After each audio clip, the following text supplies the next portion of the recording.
اب champions trophy ہو رہی ہے تو پی ٹی آئی ایکٹیو ہو گئی ہے، اور یوٹیوبرز ایکٹیو ہوئے ہیں. ان کا نام کیوں نہیں لیتے خان صاحب؟ ان یوٹیوبرز کا جو پنجابی ہیں، سارے پنجابی ہیں یوٹیوبرز، سارے یوٹیوبرز جو کروڑوں روپیہ کما رہے ہیں جھوٹ پھیلا کے، نفرت پھیلا کے، وہ پنجابی ہیں. اور وہ نفرت پھیلاتے ہیں پختون ماؤں کو، کہتے ہیں اپنے بچے ینگ جو ہیں وہ جلوسوں میں بھیجیں، وہ جانیں ان کی چلی جائیں، وہ زخمی ہو جائیں، وہ گرفتار ہو کے مقدمے بھگتے ہیں، انہیں 10 15 سال سزا ہو جائے. یہ یوٹیوبرز باہر بیٹھے لڑ رہے ہیں آپس میں لڑ رہے ہیں اس وقت کہ میں نے پیسے زیادہ کمانے ہیں، تو میں نے چندے زیادہ کر، ایک دوسرے پہ گھناؤنے الزام لگا رہے ہیں. یہ پختون ماؤں کو سوچنا چاہیے کہ یہ پنجابی یوٹیوبرز جو ہے نا، یہ آپ لوگوں کی سادگی سے اور معصومیت سے کھیل رہے ہیں، اس پہ پیسے بنا رہے ہیں، اس پہ کروڑوں روپیہ بنا رہے ہیں. پیسے نہیں بنا رہے، خالی کروڑوں روپیہ بنا رہے ہیں، آپس میں لڑ رہے ہیں اس حصے پہ، مال غنیمت پہ، جو لوگوں کی لاشوں کو بیچ کر، پختون ماؤں کے بچوں کی لاشوں کو بیچ کر انہوں نے اکٹھے کیے، یا کچھ پنجابی ماؤں کے غریب بچوں کو بیچ کے لاشوں کو، یہ ڈالر کمانے والے جو گدھ ہیں، مردہ لاشیں کھانے والے.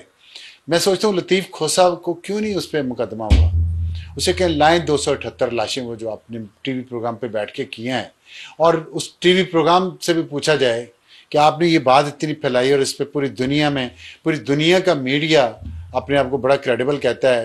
گورے کے منہ سے بات نکلی تو ہمیں بڑی اچھی لگتی ہے، چاہے ہمارے منہ پہ اردو میں چپیڑ مار رہا ہو. تو گورے کے میڈیا سے بھی پوچھا جائے، لگائے نا یہاں پہ پیمرا پہ کیس بی بی سی کا، جس طرح آف کام اے آر وائی کو بند کرتا ہے، بینکرپٹ کرتا ہے اس کے جھوٹوں پہ، اور پاکستان میں تو کچھ نہیں ہوتا ہے اس کے خلاف. اسی طرح آف کام پیمرا بلائے بی بی سی کو، اور جیو کو بھی بلائے، اور پوچھے کدھر ہے 278 لاشیں. اور لطیف کھوسا سے ہر صحافی یہ سوال تو پوچھ سکتے ہیں جب ملے، کدھر ہے 278 لاشیں، لائیں نام. آپ تو اب 14 کے نام دے رہے ہیں. تو یہ جھوٹے مکار لوگ ہیں، ان کو اصل بات جو میں نے کرنی ہے نا، وہ ان کے بنانے والوں پہ کرنی ہے، جو آج بھی سروس میں بھی ہیں، ریٹائرڈ بھی ہیں، جو آج بھی تنخواہیں بھی ہمارے ٹیکسز سے لیتے ہیں اور پینشن بھی پاتے ہیں، انٹیلیجنس ایجنسیز میں بھی ہیں، جی ایچ کیو میں بھی ہیں، جوڈیشری میں بھی ہیں، میڈیا میں بھی ہیں. وہ آج بھی اس ملک کی جڑیں کھوکھلی کر رہے ہیں.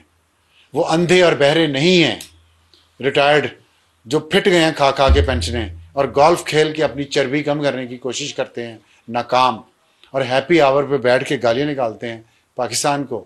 انہیں وہ بیوقوف نہیں ہیں، وہ اندھے بھی نہیں ہیں، وہ بہرے بھی نہیں ہیں، وہ غرض آلودہ ہیں، وہ مفاد پرست لالچی لوگ ہیں. ان کو پتہ ہے یہ ملک کے خلاف سب کچھ ہو رہا ہے. وہ جس ادارے کا کھاتے، میرا ادارہ تو نہیں ہے، میں تو اس کی سیاست میں مداخلت کے لیے ساری عمر سے مخالف ہوں، اور آج بھی ہوں اور ساری عمر رہوں گا.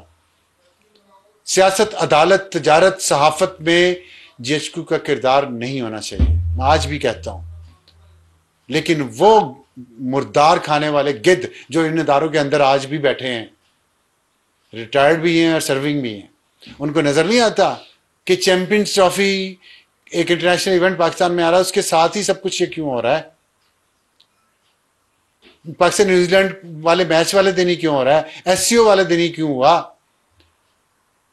بیلاروس کے صدر والے دن کیوں ہوا؟ چائنیز پرائم منسٹر کے آنے والے دن کیوں ہوا؟ چائنیز پریزیڈنٹ کے آنے والے دن کیوں ہوا؟ وہ اتنے ڈفر تو نہیں، ڈفر ہیں، اتنے نہیں ہیں. وہ اپنے بچے تو باہر سیٹل کرواتے ہیں، ڈفر ہوتے تو اپنے بچوں کو بھیجتے ہیں نا جلوسوں میں، کہتے ہیں مرو گولی کھاؤ جا کے. پختون ماؤں کے بچے کو گولی کھاتے ہیں، ان ڈفرز کے بچے کیوں نہیں گولی کھاتے نکل کے، جو آج بھی کنٹونمنٹ میں بیٹھ کے پاکستان کے خلاف سازشیں کروا رہے ہیں؟ ان کا صفایا ہونا چاہیے. یہ ملک تب آگے بڑھے گا، اس ملک میں سکون تب آئے گا. میں کھل کے یہ بات کہتا ہوں، بغیر ڈرے یہ بات کہتا ہوں، کیونکہ میں اس مٹی کا ہوں، میرے بچے اس مٹی کے ہیں، اسی مٹی میں رہنا، اسی مٹی میں دفن ہو رہا ہے. آپ کے بچوں کی طرح میں نے پیزا شاپس نہیں باہر کھول کے دی، ان کو باہر پڑھا کے وہیں سیٹل نہیں کروایا. اور آپ کو پھر پینشنیں ملتی ہیں لاکھوں کی، آپ پھر اس سی ایم ایچ اور اے ایف آئی سی میں علاج کرواتے ہیں ہمارے پیسوں سے، آپ پھر ان گولف کورسز پہ جا کے گولف کھیلتے ہیں جو ہمارے ٹیکسز پہ چلتے ہیں، اور دنیا کے کسی ملک میں سرکاری پیسے پہ گولف کورسز نہیں چلتے سوائے پاکستان کے. آپ کا ضمیر آپ کو ملامت نہیں کرتا؟ آپ ٹی وی پہ بیٹھ کے گولف کورسز کو ڈیفینڈ کرتے ہیں، اور آپ ان ساری کاموں کو ڈیفینڈ کرتے ہیں. یہ ان کا جواب دے دیں مجھے. اور ایک ہمارے جج صاحب ہیں جن کو بہت زور سے انقلاب آیا ہوا ہے آج کل، آج کلائمیٹ چینج پہ تقریر فرما رہے تھے جج صاحب، اور میں سوچ رہا تھا پورے پاکستان میں 24 لاکھ پینڈنگ کیسز ہیں.